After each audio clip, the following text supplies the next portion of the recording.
On to the all-white people are born with tails.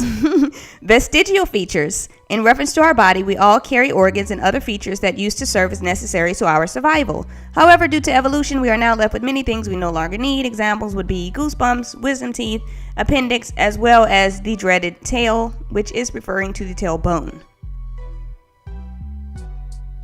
Why some people are born with tails. While in the womb during the development stage, we are all born with the tail, which eventually disappears about 6 weeks in. Certain defects during this stage can cause the tail to grow instead. This is called a true tail. A pseudo tail is caused by an elongated coccyx, which is the tailbone, or from spina bifida, a neural tube defect in which the spinal cord fails to develop. So, as you can see, this is not a matter of race, but an unfortunate case of chance and genetics. Yay! So basically, it can happen to anyone, all right? It's not about race. Don't try to make yourselves feel superior. There's no need to, because we're the bomb. We're great. We don't have to over-embellish. We don't have to try to diminish the value of one to make ourselves better, because we know the truth. Ashe?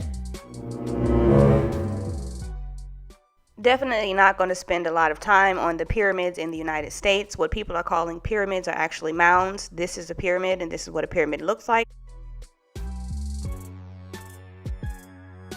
Runs down and carves a bell-shaped cavity inside the glacier. Over time, rocks, sand, and debris fall inside and get trapped. When the glacier melts and moves away, what's left behind is a rock pile that resembles a pyramid. As you saw in that video, most archaeologists believe that the underwater alleged pyramids are actual glacial structures that were deposited over 13,000 years ago. But what they're actually called are mounds, and there are many of them found. You can find some in Poverty Point. You can find them in Cahokia, which is actually the largest mound that was there. And the one in Cahokia, they said that the town thrived and had 50,000 people at one time in 1100 AD. But these mounds were a little bit different in the sense that they weren't like pyramids because they lived on top of the mounds, and it was a hierarchical structure. So the person who was at the top, let's say the king, he would live on top of the highest mound, and maybe his dukes, or however they called them, his chiefs or whatever, they would live at the other levels, and then the army would be at a certain level. But they're not pyramids. They are indeed mounds, and they're beautiful things to behold. And actually, I would like to be able to go and check out some of them. But basically, there are no pyramids in America. It's only mounds. But however, they do showcase the brilliance and dedication of the natives, and their accomplishments should not be ignored or forgotten.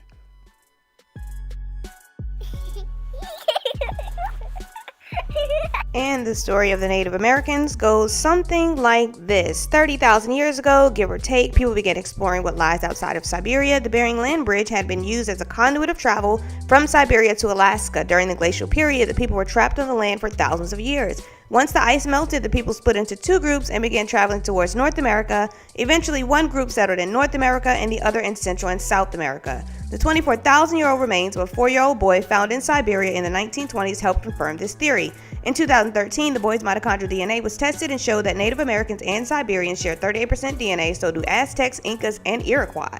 In case you are not privy, Siberia is a part of Russia, Eurasia, Northern Asia, and Alaska, of course, you should know, is in North America. So the people started in Siberia. They migrated down using the Bering Land Bridge into Alaska, and they went back and forth for thousands of years. They traded with each other. They shared things. They shared language. They shared a culture. So they used the Bering Land Bridge, but during the glacial period, as I stated, is when all the ice came and it entrapped them for thousands of years. So once the ice melted, the people went on down, ventured down into North America and Central and South America. And this is how we got the Native Americans. Also, not surprisingly enough, if you were to DNA test many Native Americans as well as Central and South Americans, you will find that they share much DNA with Siberians as well as other people of Northern Asia. These are what the Native Americans look like. In case you people have forgotten, these are what some Siberians look like. Look interesting enough? Yeah.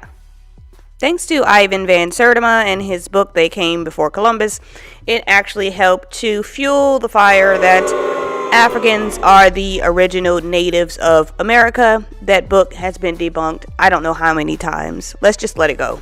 My friends, my African brothers and sisters, It pains me to hear you want to claim to be something that you are not.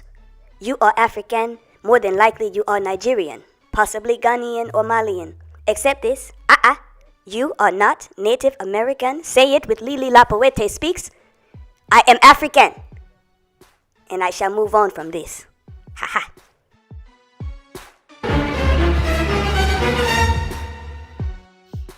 Alafia Mandala, a baby for Houdier. It's your favorite warrior, Blak Panther. Checking in with my queen, LeleLapoete, aka Storm. We're going to discuss today why African people did not believe in astrology. Notice I said astrology and not astronomy. We're going to talk about the difference between the two and even prove today why Africans were astronomers, not astrologers. First, let's define what astrology is, because that's important for this discourse. Astrology is the study of movements and their relative positions of celestial objects as a mean of divining information about human affairs and terrestrial events. Astronomy is the natural observation of the natural space. Pretty simple, right? So, in short, astrology will tell you if the moon moves 6 inches to the right, you're going to have a headache on Tuesday. Astronomy studies the natural observation of space to find more information about space, its evolution, where planets and stars came from, and how they were made in our universe. So astrology can be traced back to its Indo-European roots to about the 3rd millennium BC, when they got calendar systems to predict seasonal shifts and interpret celestial cycles as signs of divine communication. So around the 17th century, some people say 19th century, astrology was king. But in the 19th century, the scientific method came around and astrology lost its academic credibility. This is because they tested astrology to determine if what people were saying about Aquarius and Cancers and Capricorns and all this other stuff was real. They could not reproduce results and back up what they were saying. So, why do I say astrology is not in Kemet? Because I know that's what people are going to say. Because Kemet were astronomers. The only thing that you see in Kemet that is astrology based is in the Temple of Dendar, which I've been to personally, which the Greeks placed there under Ptolemy rule. If you ever go there, you will see that this particular part of the temple has black soot on the roof. That is because the Greeks, while in control of Kemet at this time, used to burn torches in the temples.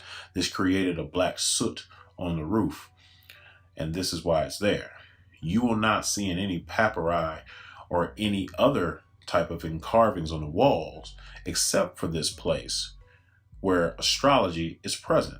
And this is because it was done by invaders. Now let's talk about some astronomy from not only ancient Kemet, but Africa in general. Around Africa, you will see many stars that Africans revere, but in particular, Sirius B. In Kemet, they call it Sabu Septa. In the Gambia, they call it the Yanir star. In the Dogon in Mali, they call it Polo Tolo.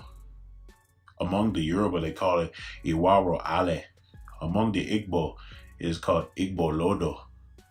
And among a tribe in Uganda, it is called Kai B Hembesi. I hope you learned something today. This is Blak Panther. Peace.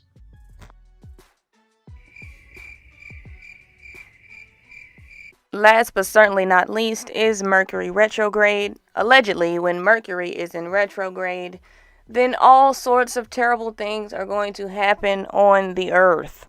This is a new age concept that many people have gravitated to, and they believe that there is chaos on earth when Mercury is in retrograde. Mercury retrograde is actually a Latin word which comes from retrogradus, which means backward step. So people actually believe that the planets are moving backwards, although we know that this is not possible. But in 2019, we still have people who believe this, family. When Mercury is in retrograde, it's just an optical illusion. From Earth, planets appear to stop briefly and reverse. In reality, planets orbit the Earth in the same manner. It's believed that the planets are reversing when they're not. They do not reverse, but they do move side to side. Myth debunked. So if you enjoyed the content that you saw here today, be sure to like, comment, share, subscribe, tell your friends about your girl. Bye.